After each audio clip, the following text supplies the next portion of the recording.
Jangan dolim. Berat ente kalau kemudian dolim. Yang berat itu bukan rindu, dolim. Itu berat. Makanya kemudian sampai Nabi mengatakan babani maftuhani muajjalan, ada dua dosa yang Allah akan berikan kontan itu balasannya sebelum kita mati, yaitu durhaka sama orang tua dan dolim, Pak. Dolim itu utang, kalau kamu nggak bayar hari ini, besok, kalau nggak besok, lusa. Tapi sebelum ente mati, kamu harus membayar kedoliman yang pernah kamu torehkan kepada orang. Ente mau berjenggot, nggak berjenggot, cingkrang, nggak cingkrang, ente bisa baca kitab, enggak bisa baca kitab, ente faham Quran, enggak faham Quran, ente dolimin orang, kelar. Ente sebelum mati pasti akan dibalas oleh Allah Subhanahu wa taala. Pasukan Amerika itu yang membunuh kaum muslimin, pasukan Amerika yang membunuh kaum muslimin, Pak. Yang ada di mana itu? Yang membunuh kaum muslimin di Irak, di Afgan. Pasukan Amerika itu balik ke negara mereka itu stres berat, Pak, mereka. Sampai mereka harus menghadap ke psikiater itu.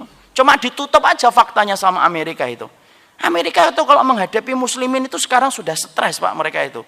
Makanya mereka selalu menggunakan apa? Kekuatan koalisi, Pak. Bapak paham ya? Koalisi itu artinya apa? Bareng-bareng. Karena memang orang kafir itu, Pak, kalau sudah menghadapi Islam kok bareng-bareng itu berarti mulai stres, Pak. Masa Ustaz? Iya. Coba lihat musyrikun ketika menghadapi Nabi pertama kali. Tidak pakai koalisi. Dia jadilah perang Uhud, perang Badar, perang Uhud. Tapi ketika sudah mendapati Islam semakin kuat, akhirnya ada perang Ahzab. Perang Ahzab itu disebut apa? Koalisi. Pulang-pulang stres dia. Itu menunjukkan kepada kita jangan dolimin orang, Pak. Dan maaf, kedoliman itu sebenarnya ada dua. Ada orang yang dolim dengan tangannya, ada yang dolim dengan kakinya, sebagaimana preman di Kampung Rambutan dan di Pulau Gadung.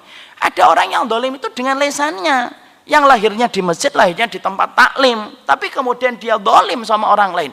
Alah ya Allah, ngajinya kita aja belum tentu diterima, ente sudah dolimin orang.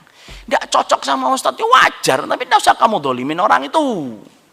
Kalau ente sudah siap untuk mendolimi orang, siapin berkas. Nanti kamu akan berhadapan dengan dia kelak di hadapan Allah, dan itu berat. Dan itu berat.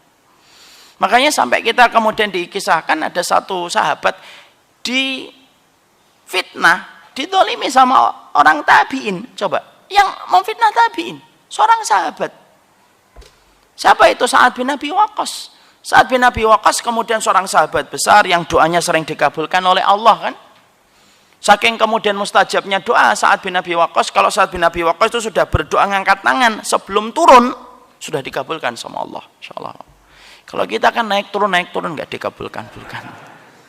Sa'ad bin Abi Waqqas itu sebelum turun sudah dikabulkan. Loh, di fitnah sama Usamah bin Qatadah. Di fitnahnya apa? Ini tidak becus kalau ngimamin sholat. Tidak paham masalah sholat, tidak ngerti dia. Nyampe itu ke telinganya Sa'ad bin Abi Waqqas, nyampe juga kepada Umar bin Khattab. Saat itu Sa'ad bin Abi Waqqas juga menjadi gubernur di Kufah, Pak.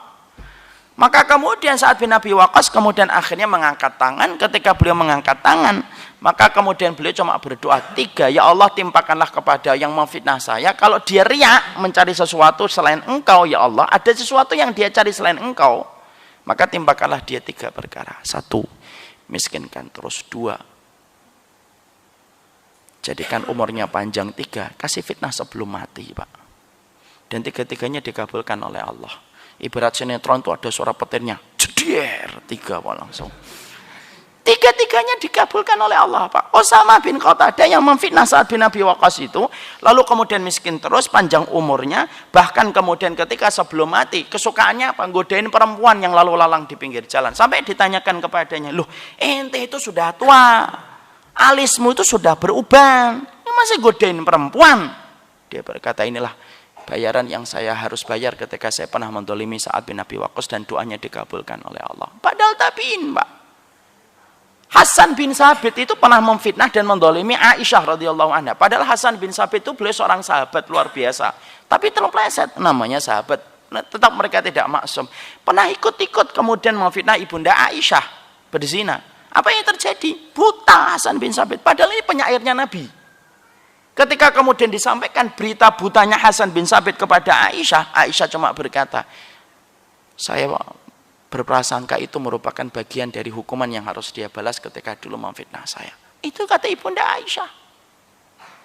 Loh, kalau sahabat tabi'in pernah terpleset ketika itu berkaitan kedoliman, Pak, dibayar kontan. Apalagi anak, Pak, apalagi bapak. Mentang-mentang kita ngamalin sunnah gitu, kemudian soft yang pertama kita ngisi itikaf, kemudian kita ikut kajian Riyadhus Shalihin, kemudian dolimin orang. Loh, kok enak? Kok enak bener ente jadi orang? Terus kemudian ente halal gitu dolimin orang? Masalah kita tidak sepakat, wajar lah. Kalau semuanya harus kita sepakati, tidak bisa lah, Pak. Tapi kalau saya tidak suka sama orang, saya tidak akan dolimin lah. Saya akan berusaha untuk kemudian menjaga haknya sebagai seorang muslim. Itu yang kita harus lakukan.